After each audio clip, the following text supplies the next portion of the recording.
السلام عليكم ومرحبا بكم معايا في وصفه اخرى من وصفاتي. كنتمنى ان شاء الله كلكم تكونوا بخير وعلى خير. اختي الا كانوا كيعجبوك حلويات دوازتاي سهله في التحضير والاقتصاديه، اجي معايا نحضروا هاد الحلوه هذه ديال الزمن الجميل اللي كتفكرنا بسنوات الطفوله والذكريات مع الامهات والجدات. هاد الحلوه حلوه الماكينه، سهله في التحضير، بنينه مقرمشه لذيذه بزاف، كيعشقها الكبير والصغير. هكا الدوازتاي اولا القهوه. كنتمنى ان شاء الله الوصفه تعجبكم. وقبل ما ندوزو للتفاصيل ما تنساوش واحد لايك الفيديو، بارطاجيوها مع الاصدقاء والاهل، واللي عجبتكم القناه اشتركوا فيها. مرحبا بكم باش يوصلكم الجديد. ودابا ندوزو للطريقه والمكونات وفرجه ممتعه. بسم الله. باش نحضروا هذه الحلوه هذه غادي نحتاجوا واحد الزلافه اولا كاس كبير ديال الماء، عبروا باش ما بغيتوا. يعني باش عبرتوا البيض غادي تعبروا به السكر وغادي تعبروا به الزيت، يعني نفس القياس ديال البيض ديال الزيت ديال السكر. انا خديت هذه الزلافه، هزت لي 6 ديال البيضات، الحجم متوسط ماشي الكبير، حجم متوسط. وها نتوما شفتوا راه ما عمرهاش بزاف، ناقص واحد الصبع هكا. درت يعني في العاده غادي ديروا نفس القياس ديال ديك الزلافه اللي فيها البيض، نفسها ديال السكر حبيبات. انا دائما كنقص في الحلاوه واحد جوج المعالق هكا ولا معلقه كبيره. ما كيعجبنيش الحلاوه بزاف، يعني باش كتجي هي هذيك مقاده. انا نقصت شي شويه لكن راه نفس القياس. ونفسها ايضا زلافه عامره ديال الزيت النباتيه، ما عمرهاش حتى للراس. عندي هنا معلقه كبيره ديال الكوك، الا كان نوعيه ممتازه كان احسن. عندي مبشور حامضه. عندي قبيصه ديال الملح، يعني راس معلقه صغيره هكا. عندي معلقه كبيره عامره مزيان مخلطه ما بين النافع وحبه حلاوه. ما تزيدوش على معلقه، الا زدتو غادي تجيكم الحلوه مشوكه.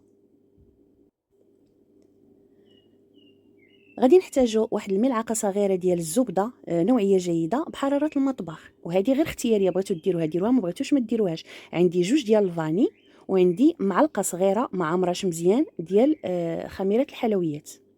وعندي هنا نكهه البرتقال اختياريه، عندكم ديروها، ما عندكمش غادي نكتفيو غير بمبشور الحامض.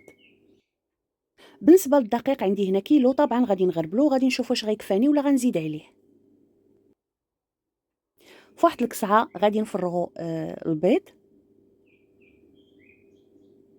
نضيفوا عليه سنيده اولا السكر حبيبات، نزيدوا عليه الفاني،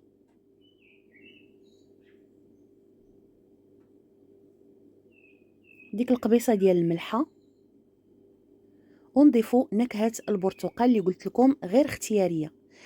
وطبعا غادي نديرو هنا الزبده. بغيتو تعوضوا هذاك ديك النكهه ديال البرتقال، تخلطوا ما بين مبشور الحامض ومبشور الليمون، يعني اللي هو البرتقال. ممكن. بغيتو ديروا غير مبشور البرتقال بوحدو، ممكن. بغيتو ديروا النكهه ديال الحامض ومبشور البرتقال حتى هي ممكن. المهم النكهات نتوما كتحكموا فيها، ويعني كتبقاو احرار شنو بغيتو. انا هنا خدمت بهذا الطراب، يعني احسن حاجه باش داك السكر كيذوب كيف كتشاهدوا، ما بقاوش دوك الحبيبات باينين. كنخدموهم الا كان عندكم، يعني اختياري. ما كانش عندكم غتخدموا غير بيديكم اولا بالطراب اليدوي. من بعد ما كنتاكدوا ان داك السكر داب ما بقاش يعني باين، غادي نضيفوا الزيت وغادي ندخلوها مزيان مع باقي المكونات حتى غادي نحصلوا على واحد الخليط كريمي متجانس.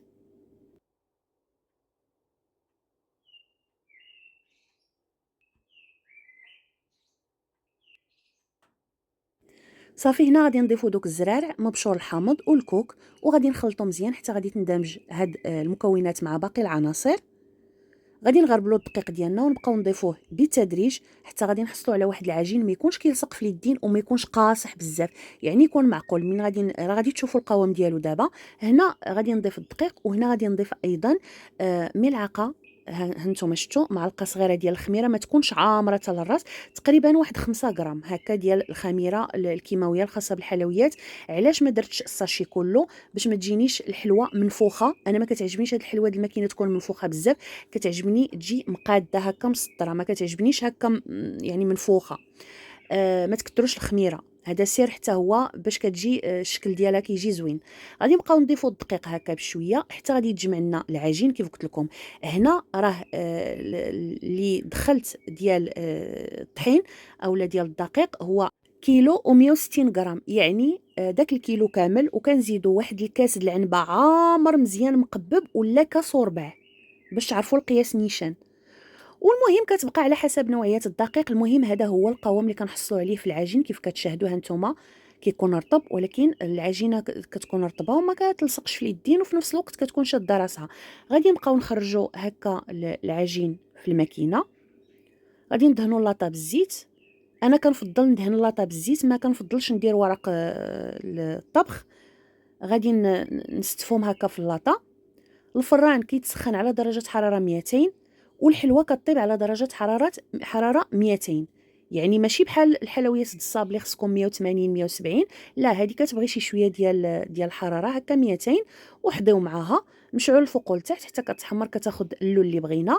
داك الكوك الا بغيتو طحنوه اولا تحمروه، حتى هذه فكره كيجي زوين وعاطي، يعني كيجي مكونسونطري وكيعطي المذاق باين ديال الكوك.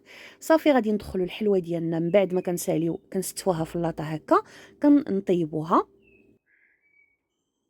وهذه هي الحلوه ديالنا بعد ما طابت، كتجي محمره بنينه بزاف مقرمشه ولذيذه لذيذه. الاهم ايضا انها اقتصاديه، معظم هذوك العناصر او المكونات باش خدمناها كاينه في كل بيت. نتمنى ان شاء الله تعجبكم وتجربوها. تحياتي لكم جميعا اينما كنتم، شكرا على حسن المتابعه، مع السلامه.